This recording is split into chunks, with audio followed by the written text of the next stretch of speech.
السلام عليكم ورحمة الله وبركاته. صباح الورد عليكم وصباح الجمال. رغم الواحد متعكن شوية بس يشوف الحاجات الحلوة دي ونفسه تتفتح ويقول لكم صباح الفل. ده كان فطير، كان اوردر فطير بعمله. بس الحمد لله كان لسه مخلصاه، يعني خلصته من هنا. وحصل اللي حصل ان الكهرباء قطعت طبعا. جو حر والدنيا ضلمة ومش عارف الواحد يعمل ايه. بس عرفت اتصرف وفكرت طبعا، والحمد لله اضطريت ان انا اروح فين، اروح البلكونه. انا كنت عامله فطير مشلتت وعامله فطير محلي، دي كانت اوردرات مطلوبه، بس كان لازم اغلفها، وعشان اغلفها لازم يبقى في نور. ما دام ما فيش نور اضطريت ان انا اروح فين، اروح اطلع البلكونه، فهوا ربنا ونور ربنا الحمد لله موجود، وما يقدرش حد يقطع علينا. فاضطريت ان انا اروح في البلكونه، وقعدت القعده دي، وقعدت اغلف الفطير ده اللي ما شاء الله عليه. بص حلاوته وبص جماله. خش في الموضوع شويه، بس انا حبيت اتكلم معاكم وافك شويه لان كنت متضايقه كل شويه الكهرباء تقطع لما بصراحه الواحد يتخانق. معلش، يعني انا اضطريت ان انا اغلف في البلكونه واتصرفت، بس في بعض الناس الكبيره في السن، المرضى خاصه اللي عندهم ضغط وسكر، موضوع الكهرباء ده بجد بجد خطر ومتعب جدا عليهم. بس هو المشكله كمان ان احنا ما بنعرفش وقت انقطاع الكهرباء بيبقى امتى. يعني لو الواحد عارف مواعيده هيحدد شغله ويرتب نفسه ويظبط حاله، لكن انت بتلاقيها فجأة بتقطع مرة واحدة. وربنا يصلح حالنا وحال الجميع يا رب. ده كان فطير محلي ومزج بالشربات، وكنت بغلفه، والحمد لله تمت على خير وغلفته وعملت الاوردر. بس كان كمان معايا فطير سادة. الفيديو اللي عايز يعرف الطريقة انا نشرها على القناة عندي، وهسيب لك الفيديو، رابط الفيديو في الوصف، لو حابة تتفرجي على الفيديو وتعرفي الطريقة. سهلة وبسيطة خالص وجميلة، وحاجة بتساعد معايا الحمد لله في البيت. واتمنى ان انت كمان تعملي كده لو انت حابة تزودي دخلك. حاجة سهلة جدا وبسيطة ومش صعبة، وتدخلك ربح حلو او رزق حلو يعني الحمد لله.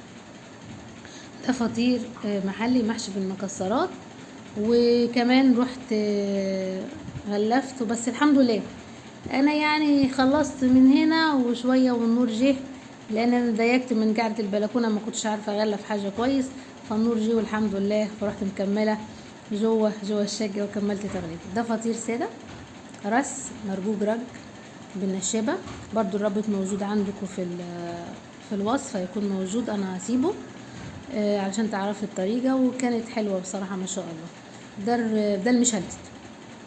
بص الله اكبر، صينيه كبيره حلوه، بتبقى كبيره، بتبقى مليانه لحم حلو كده يعني، بتكفي عيله ما شاء الله. ده برضو كنت بغلفه، واسعار حلوه على فكره، يعني اسعارنا مش غاليه.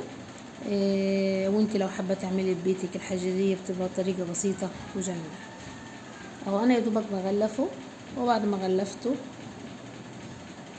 بكتب عليه العناوين وبحطها وبتوصل لاصحابها بالهنا والشفا.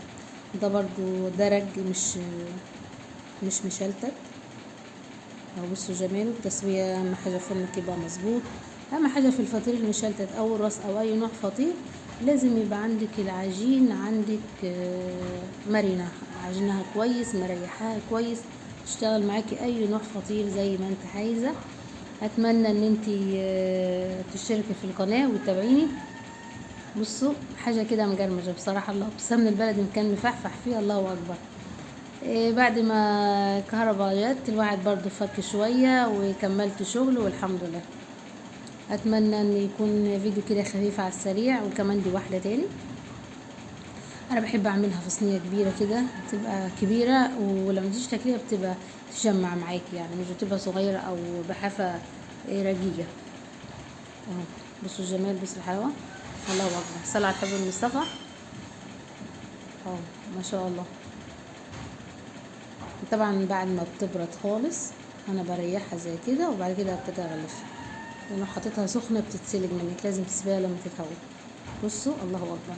طبعا اكيد عايزه جبنه وعسل زي كل مره. صحيح. بالهنا والشفا لاصحابي. كل الفيديوهات دي هتلاقي الرابط بتاعها موجود في الوصف، انا هسيبه في وصف الفيديو لو انت حابه تخشي وتعرفي الطريقه ازاي، لان كل ده انا عملته منه فيديوهات موجوده على القناه ببساطة بكل سهولة ما شاء الله. كده خلصنا والحمد لله، يا رب النور بس ما يقطعش، واتمنى ان تشتركوا في القناة، والسلام عليكم ورحمة الله وبركاته.